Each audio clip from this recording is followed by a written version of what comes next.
ಯಾರೇ ಆದ್ರೂ ಕೂಡ ಪಾಕಿಸ್ತಾನ ಜಿಂದಾಬಾದ್ ಅಂತ ಕೂಗಿದ್ರೆ ಅವ್ರ ಮೇಲೆ ಕಠಿಣವಾದಂತ ಕ್ರಮವನ್ನ ತಗೊಳ್ತೇವೆ.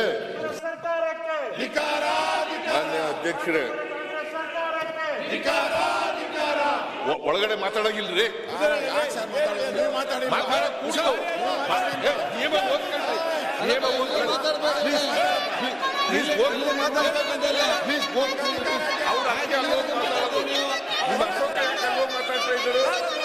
ಇಲ್ಲಿ ಮಾತಾಡಬಾರ್ದು ಅನ್ನೋ ಕಾರಣಕ್ಕೋಸ್ಕರ ಅಲ್ಲೋ ಮಾತಾಡ್ತಾ ಇದ್ದಾರೆ. ಮಾನ್ಯ ಮುಖ್ಯಮಂತ್ರಿ ಮಾತಾಡ್ತಾರೆ. ವಿರೋಧ ಪಕ್ಷದ ಸದಸ್ಯರಲ್ಲಿ ಮನವಿ ಮಾಡುತ್ತೇನೆ, ದಯಮಾಡಿ ನಿಮ್ಮ ಸ್ಥಾನಗಳು ಕೂತ್ಕೊಳ್ಳಿ. ಸರ್ಕಾರ ಈಗಾಗಲೇ ಉತ್ತರ ಕೊಟ್ಟಿದೆ. ನಾವು ಈ ವಿಚಾರದಲ್ಲಿ ಬಹಳ ಗಂಭೀರವಾಗಿ ಪರಿಗಣಿಸಿದ್ದೇವೆ. ದೇಶಭಕ್ತಿ ಬಗ್ಗೆ ನಿಮ್ಗಿಂತ ಏನು ಕಡಿಮೆ ಇಲ್ಲ. ಅದೇ 48 ಗಂಟೆ ಆದ್ರೂ ಏನು ಕಡಿಮೆ ಇಲ್ಲ. 48 ಗಂಟೆ ಆದ್ರೂ ಏನು ಮಾಡಿಲ್ಲ ಅಂದ್ರೆ ದೇಶಭಕ್ತಿ ನಿಮ್ದು ಗೊತ್ತಾಗ್ತದಲ್ಲ. ಕಾನೂನು ಪ್ರಕಾರವಾಗಿ 7 ಜನರನ್ನು ಕರೆದು ವಿಚಾರಣೆಯನ್ನ ಮಾಡಿದ್ದೀವಿ. ಅವರ ಹೇಳಿಕೆಗಳನ್ನು ಕೂಡ ದಾಖಲು ಮಾಡ್ಕೊಂಡಿದ್ದೀವಿ. Investigation is going on. Suo motu FIR register ಆಗಿದೆ. ಸುವೋ ಮೋಟೋ ನಾವು ಗಂಭೀರ ಆಗಿದ್ದೇವೆ ನೀವ್ ಹೇಳೋದೆಲ್ಲ ನಾವು ಕೇಳಿದ್ದೀವಿ.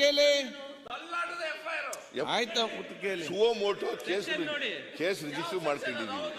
ಗಂಭೀರತೆ ಇಲ್ಲದೆ ಹೋಗಿದ್ರೆ ದೇಶಭಕ್ತಿ ಬಗ್ಗೆ ಇವ್ರಿಗಿಂತ 100 ಪಾಲು ಜಾಸ್ತಿ ದೇಶಭಕ್ತಿ ಇದೆ ನಮಗೆ. 100 ಪಾಲು ಇವ್ರಿಗಿಂತ ನಮಗೆ ಜಾಸ್ತಿ ದೇಶಭಕ್ತಿ ಇದೆ. ಅದ್ರ ಬಗ್ಗೆ ಎರಡನೇ ಮಾತಿಲ್ಲ. ಯಾರೇ ಆದ್ರೂ ಕೂಡ ಪಾಕಿಸ್ತಾನ ಜಿಂದಾಬಾದ್ ಅಂತ ಕೂಗಿದ್ರೆ ಅವ್ರ ಮೇಲೆ ಕಠಿಣವಾದಂತ ಕ್ರಮವನ್ನ ತಗೊಳ್ತೇವೆ. ಅದ್ರ ಬಗ್ಗೆ ಹಿಂದೆ ಹೋಗಲ್ಲ. FSL ರಿಪೋರ್ಟ್ ಬರೋವರಿಗೆ ನಾವು ಸುಮ್ಮನೆ ಕೂತಿಲ್ಲ.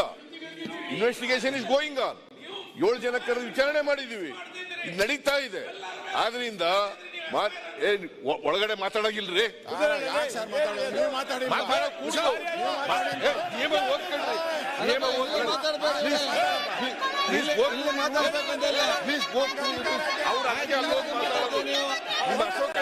ಮಾತಾಡ್ತಾ ಇದ್ದಾರೆ.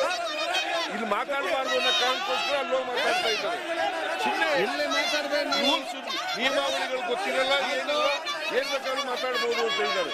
ಮಾನ್ಯ ಸಭಾಧ್ಯಕ್ಷರೇ, ನಾನು ಮಾನ್ಯ ಸದಸ್ಯರಲ್ಲಿ, ಮಾನ್ಯ ವಿರೋಧ ಪಕ್ಷದ ನಾಯಕರಲ್ಲಿ ಮನವಿ ಮಾಡ್ತೇನೆ, ದಯಮಾಡಿ ಅವರವರ ಸ್ಥಾನಗಳಿಗೆ ಕೂತ್ಕೋಬೇಕು. ನಾವು ಈ ವಿಚಾರವನ್ನು ಗಂಭೀರವಾಗಿ ಪರಿಗಣಿಸಿದ್ದೇವೆ. ಕಾನೂನಿಗೆ ಕ್ರಮ ತಗೋತೀವಿ. ಯಾರೇ ಆದ್ರೂ ಕೂಡ ತಗೊಳ್ತೇವೆ. ದಯಮಾಡಿ ನಿಮ್ಮ ಜಾಗಗಳಿಗೆ ಕೂತ್ಕೋಬೇಕು ಅಂತೇಳಿ ಇವರಲ್ಲಿ ಮನವಿ ಮಾಡ್ತೀವಿ. ಎಲ್ಲ ಸದಸ್ಯರಲ್ಲಿಷ್ಟೇ ಪ್ರತಿಭಟನೆ ಸಂವಿಧಾನ ಸೌಂದರ್ಯ ಗೌರವಪೂರ್ವಕವಾಗಿ ಈ ಬಾವಿಯಲ್ಲಿದ್ದುಕೊಂಡು ಮಾತಾಡುವಂತ ನಿಯಮ ಇಲ್ಲ. ಆದರೆ ಒಂದು ಮುಖ್ಯಮಂತ್ರಿಗಳು ಮತ್ತು ಪ್ರತಿಭಾ ನಾಯಕರು ಮಾತಾಡುವಾಗ ಅದಕ್ಕೆ ಗೌರವ ಕೊಡದ ಕೆಲಸ ಇವತ್ತು ಆಗ್ಬೇಕಾಗ್ತದೆ. ಮಾನ್ಯ ಮುಖ್ಯ ಉತ್ತರಿಸಿ.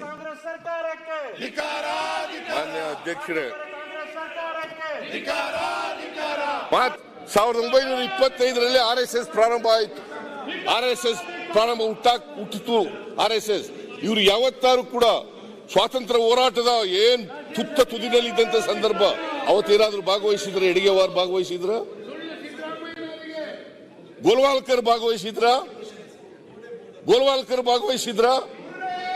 ಈ ದೇಶಕ್ಕೆ ಸ್ವಾತಂತ್ರ್ಯ ತಂದುಕೊಟ್ಟವರು ಕಾಂಗ್ರೆಸ್. ಇವರು ಬಂದು ಹಿಂಭಾಗಲಿಂದ ಬಂದು ಅನುಭವಿಸ್ತಕ್ಕಂಥವ್ರು. ಇವರು ಬಂದು ಬಾಯಿ ಬಂದಾಗ ಮಾತಾಡ್ತಾರೆ. ಮನುವಾದದಲ್ಲಿ ನಂಬಿಕೆ ಇಟ್ಕೊಂಡಿರ್ತಕ್ಕಂಥವ್ರು ಇವರು. ಸಂವಿಧಾನಕ್ಕೆ ಗೌರವ ಇಲ್ಲ ಇರ್ತಕ್ಕಂಥವ್ರು ಇವರು. ಸಂವಿಧಾನವನ್ನು ವಿರೋಧ ಮಾಡತಕ್ಕಂಥವ್ರು ಇವರು. ಸಾವರ್ಕರ್ ಇರ್ಬೋದು, ಗೋಲ್ವಾಲ್ಕರ್ ಇರ್ಬೋದು, ಸಂವಿಧಾನದ ಬಗ್ಗೆ ಗೌರವ ಇಲ್ಲದೇ ಮಾತಾಡಿರ್ತಕ್ಕಂಥವ್ರು. ಈ ಸಂವಿಧಾನ ಜಾರಿ ಆಗಬಾರದು ಅಂತಕ್ಕಂಥದ್ದನ್ನು ಇತ್ತೀಚೆಗೆ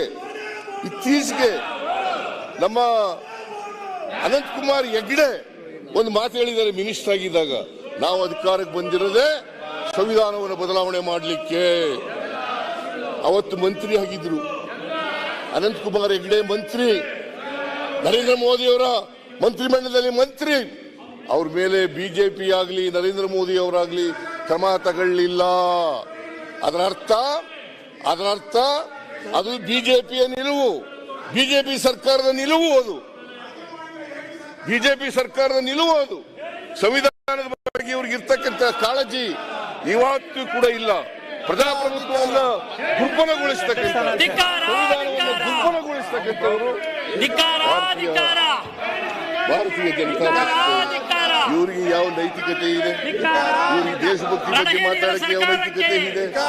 ಸ್ವಾತಂತ್ರ್ಯ ಮಹಾತ್ಮ ಗಾಂಧೀಜಿಯವರನ್ನೇ ಗುಂಡಿಕ್ಕಿ ಕೊಂದವರು, ಆ ಗೋಡ್ಸೆಯವರ ಪೂಜೆ ಮಾಡ್ತಕ್ಕಂಥವ್ರು ಇವರು, ನಾಥುರಾಮ್ ಗೋಡ್ಸೆ ಪೂಜೆ ಮಾಡ್ತಕ್ಕಂಥವ್ರು ಇವರು ನಮಗೆ ದೇಶಭಕ್ತಿ ಬಗ್ಗೆ ಸ್ವಾತಂತ್ರ್ಯ ತಂದುಕೊಟ್ಟಂತ ಮಹಾತ್ಮ ಗಾಂಧೀಜಿಯವರನ್ನು ಕೊಂದ ಹಾಕ್ತವರು ಇವರು ನಮಗೆ ದೇಶಭಕ್ತಿ ಬಗ್ಗೆ ಪಾಠ ಹೇಳ್ಕೊಡ್ತಕ್ಕಂಥದ್ದು.